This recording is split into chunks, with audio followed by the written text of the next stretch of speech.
Have you ever wondered exactly when American car design completely lost the plot? Today, we're taking a wild ride through a road full of sharp turns, questionable decisions, and body designs that will make you say, "What on earth were they thinking?" In this video, you'll discover the ugliest, weirdest, and most bizarre American cars of the 1970s, a decade where creativity collided with chaos, and the iconic often sat side by side with the downright incomprehensible. From deformed muscle cars to compact Frankensteins, this list isn't just visually shocking, it's living automotive history. But before we start, I want to hear from you in the comments. What's the ugliest car you remember from your childhood? Or maybe, which one was so weird that it actually stole your heart? Tell me, I want to know. If this video sparks a smile, a memory, or even a nostalgic laugh, hit that like button right now and subscribe. Because on this channel, we celebrate the best and the worst of the automotive world, always with history, humor, and a whole lot of heart. Ready for this wild ride? Buckle up. We're rolling. 1970 Oldsmobile Toronado. In an era when rear-wheel drive was practically a sacred law for American muscle cars, Oldsmobile decided to throw the rulebook out the window with an idea that, for many, bordered on absurd. The Toronado, a massive front-wheel drive coupe. Yep, you heard that right. This nearly 17-foot-long beast sent all its power straight to the front wheels. And we're not talking about some modest engine either. Under its seemingly endless hood sat a monstrous 7.5-liter V8, cranking out 375 horsepower and a brutal 500-pound-foot of torque. The result? A machine that could hit 125 miles per hour, though you might be holding your breath if you hit a tight corner at high speed. But it wasn't just the drivetrain that had people scratching their heads. The design itself was, well, peculiar. The front grille always looked angry, like it just woke up in a bad mood. The hidden headlights, when closed, made the car look half asleep, or maybe just bored with existence. The side profile was slab-sided and brutal, while the rear sloped at such a weird angle that it was sometimes hard to tell if the car was coming or going. It looked like a rolling brick, both futuristic and outdated at the same time. And yet, the Toronado wasn't some last-minute experiment. First launched in 1966, it was actually the first American front-wheel drive car since the legendary Cord 810 of 1937. Oldsmobile went all in on this architecture, betting on better interior space and improved safety. The 1970 model was a facelift, more aggressive but also more polarizing. Production for that year was around 25,433 units.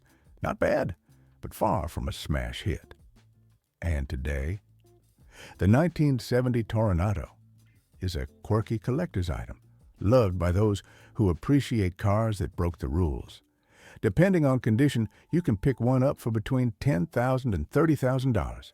Just be warned, restoring one could easily cost twice that. Still, it has that irresistible charm that only comes from cars bold or crazy enough to defy the norms of their time. 1971 Pontiac Grand Prix. Picture this. It's 1971.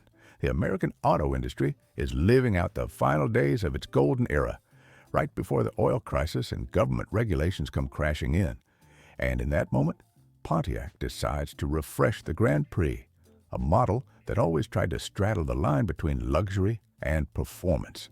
And mechanically, it didn't disappoint. The standard version came with a 400 cubic inch V8, pushing out around 300 horsepower.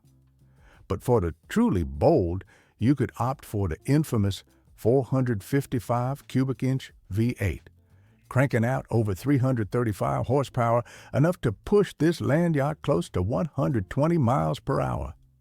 Though, let's be honest, this wasn't exactly a car you'd want to throw into a corner at full speed. But the weirdness of the 1971 Grand Prix wasn't really under the hood. It was how it looked. It was long, over 17.5 feet, with an absolutely endless hood and a vertical grille that dominated the entire front end.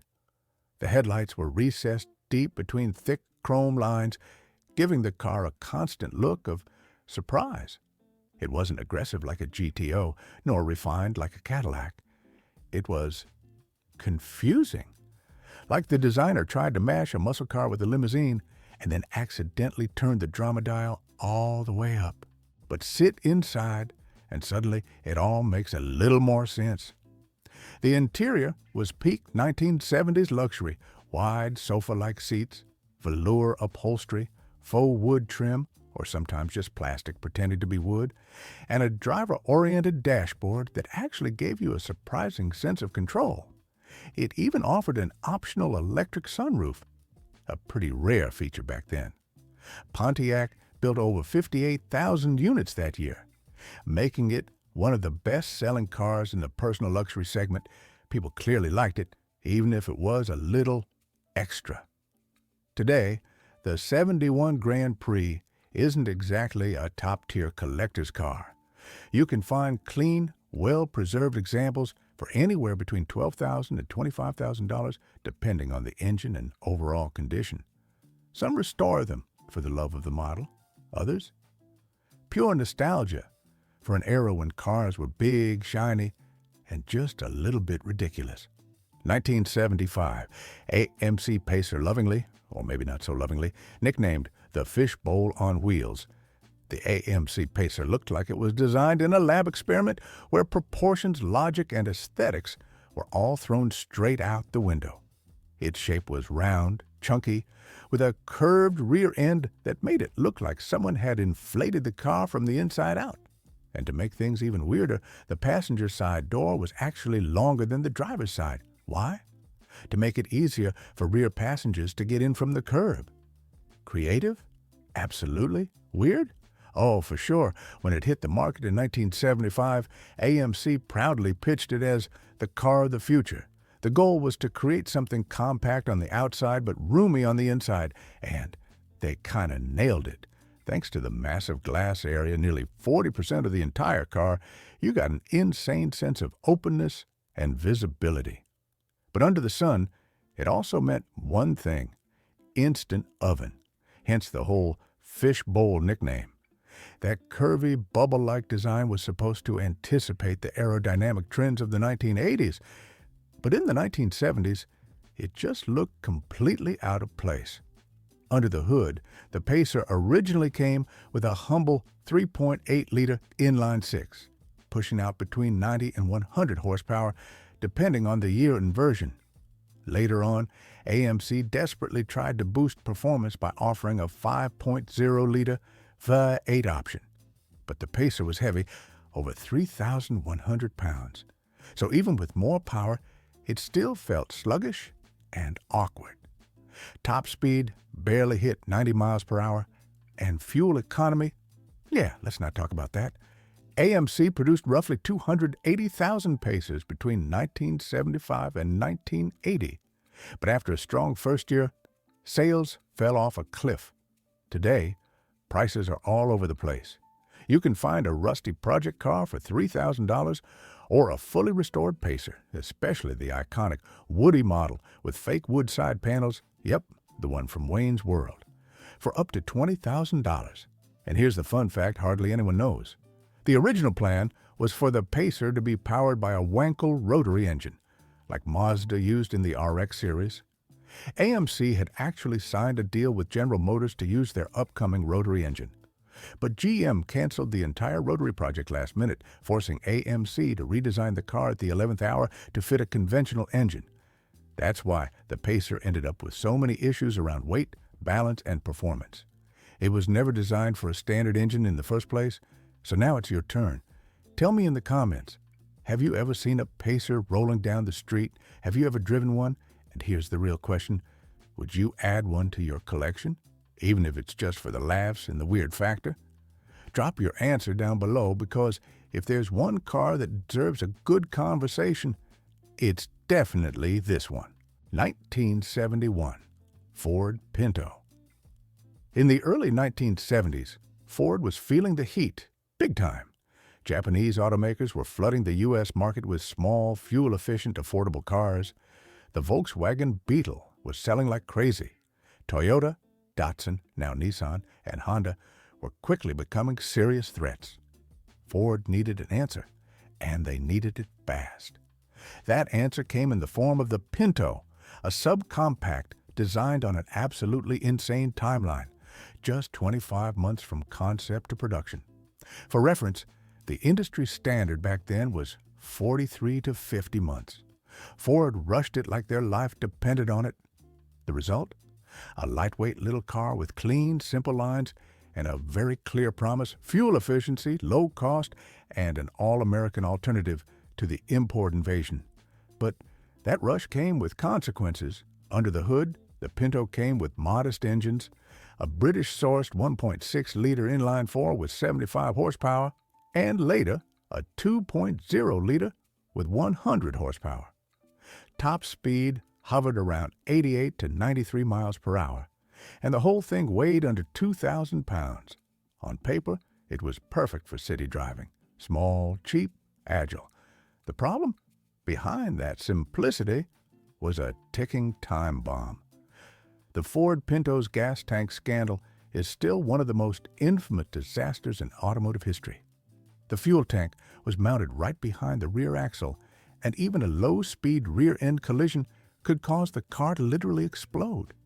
Differential bolts could puncture the tank, leaking fuel everywhere. And with the right spark, the Pinto became an instant fireball. And here's the kicker. Ford knew. Internal crash tests revealed the flaw before the car ever hit the market. There was even a fix, a simple, technical solution that would have cost just $11 per car. But after a cold-blooded cost-benefit analysis, Ford decided not to implement it. Why? Because paying lawsuits was calculated to be cheaper than fixing the problem. The case went to court, the lawsuits piled up, and the Pinto's reputation forever destroyed. Over 3 million units were produced between 1971 and 1980, making it a huge commercial success, and one of the most hated cars in history. Today, a well-preserved Pinto goes for anywhere between $6,000 and $15,000. 1972 Ford Ranchero GT. To really understand this car, you've got to go back to where it all started. Ford first launched the Ranchero in 1957, long before its eternal rival, the Chevrolet El Camino, hit the scene. And honestly, the idea was brilliant. A car with the comfort of a sedan and the utility of a pickup truck. The result? A weird little hybrid you could use to haul hay on Saturday and still take your mother-in-law to church on Sunday, and for a while, it actually worked. But by the time we hit 1972, something had definitely changed. The Ranchero's design had gotten heavier, more exaggerated, and in many ways kind of confused. Built on the Torino platform, the 72 Ranchero GT wore a long, squared-off front end, a massive grille flanked by recessed twin headlights, and a rear section that looked like it had been ripped off some other car and welded on at the last minute. The proportions? Straight up puzzling, like someone at the design studio smashed two completely different cars together and said, "Yep, art." But hey, not everything about it was weird. Under the hood, the Ranchero GT packed some serious muscle. The base model came with a 5.8-liter 351 V8, but buyers could option it up to the monstrous 429 Cobra Jet, cranking out over 370 horsepower. That meant this oddball could actually hit 125+ miles per hour, all while hauling a bed full of tools, lumber, or fertilizer in the back. In total, just over 27,000 units of the Ranchero GT were built that year, a respectable number. But far from groundbreaking, today you can pick one up in decent shape for anywhere between $10,000 and $25,000 depending on the engine and condition. But it's not the kind of car that draws crowds at car shows. It's more for folks who appreciate the strange, the misfit, the machine that never really fit neatly into any one category. 1970 AMC Gremlin. On April 1st, 1970, yes, April Fool's Day, AMC unleashed something onto the American public that, well, looked like a joke. A compact, cheap, and completely bizarre little car that felt nothing like what Americans were used to. But as weird as it looked, the Gremlin was very real. The mission: go head-to-head with the wave of Japanese and European imports, stealing the hearts and wallets of American drivers. But AMC being AMC, they decided to do it their way by designing a car that looked like someone literally chopped off the rear end with a hatchet. Visually, the Gremlin is, let's just call it, unique. The front end was borrowed straight from the AMC Hornet, pretty normal. But the back, it was sliced straight down like the designer ran out of paper halfway through. That dead straight rear hatch gave it a silhouette unlike anything else on the road. Some call it iconic. Others call it an abomination. And get this, the initial design was literally sketched on the back of an air sickness bag during a flight by one of AMC's execs.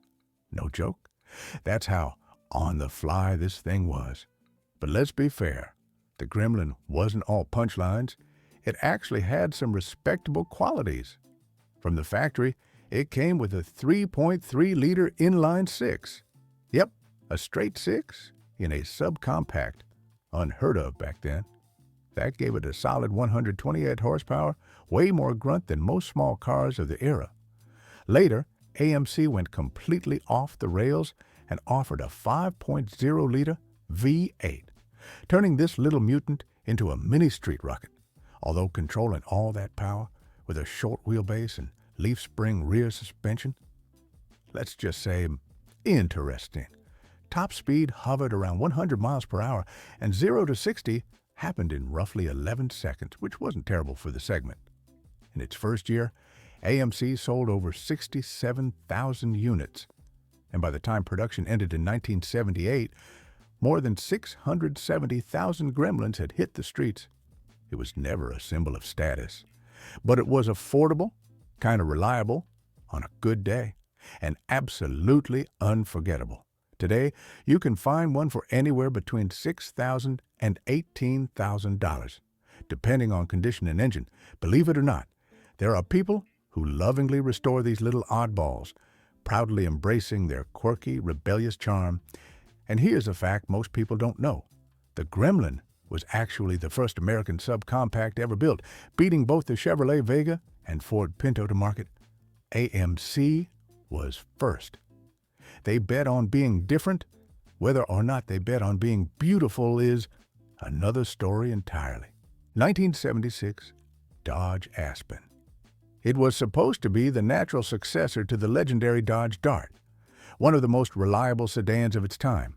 The mission was clear: create a family car that was modern, affordable, practical, and above all, bulletproof. Chrysler, desperate for a win in the mid-70s, went all in on this project, sinking millions into marketing, branding it as the new standard of excellence. It sounded great on paper, but reality had other plans. Visually, the Aspen was the opposite of memorable. Its design was safe, generic. A boxy grille with twin headlights, bland side panels that told absolutely no story, and a rear end so forgettable it might as well have come from a filing cabinet.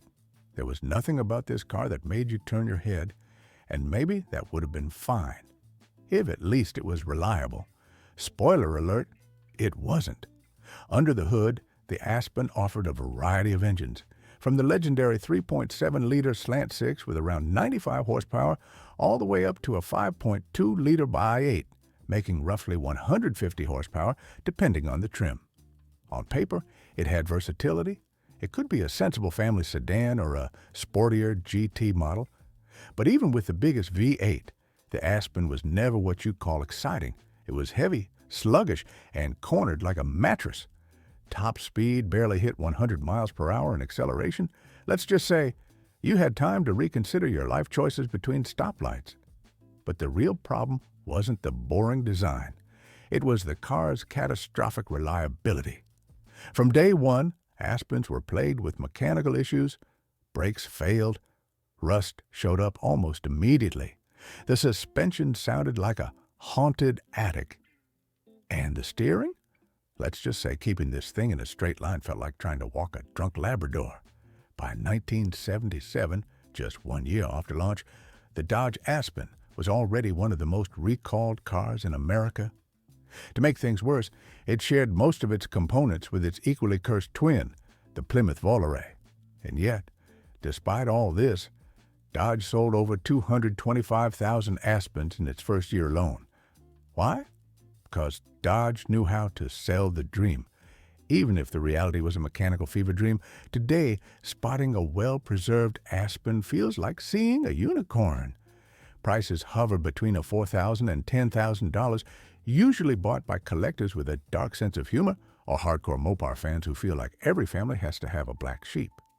1972, Ford Thunderbird. To really understand why this car confused so many people, you have to go back to its roots. The Thunderbird was born in 1955 as Ford's answer to the Corvette, a luxurious, nimble personal coupe with seductive lines and just the right amount of attitude. But little by little, decade after decade, Ford slowly pushed the Thunderbird into a completely different lane, one filled with chrome, excess, and a lot less soul. And that brings us to the 6th generation Thunderbird, specifically the 1972 model. This thing was massive, over 18 feet long and tipping the scales at more than 4,900 pounds. It felt less like a bird and more like a small continent on wheels. The design was deliberately imposing, sharp square lines, chrome everywhere, a hood long enough to host a family picnic, and those infamous hidden headlights, which instead of adding mystery or elegance, looked more like a last-minute design afterthought. From the front, it had this confused expression, like it couldn't decide if it was a muscle car, a Lincoln, or an actual yacht. Under the hood, though, things got serious. The Thunderbird came with a 7.0-liter V8, making between 212 and 224 horsepower, depending on the emissions package. Sure, acceleration wasn't its forte. Physics is physics, but it could still cruise at over 110 miles per hour with the smooth, effortless glide of a land yacht. Of course, fuel economy was downright criminal, roughly 12 miles per gallon on a good day, with the wind behind you, going downhill. Ford built over 57,000 units of the Thunderbird in 1972. Not terrible, but it was clear that the T-Bird was no longer what it once was.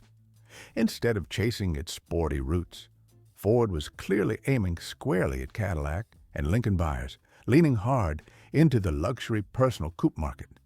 Today, you can find one of these chrome battleships for anywhere between $8,000 and $18,000, depending on condition.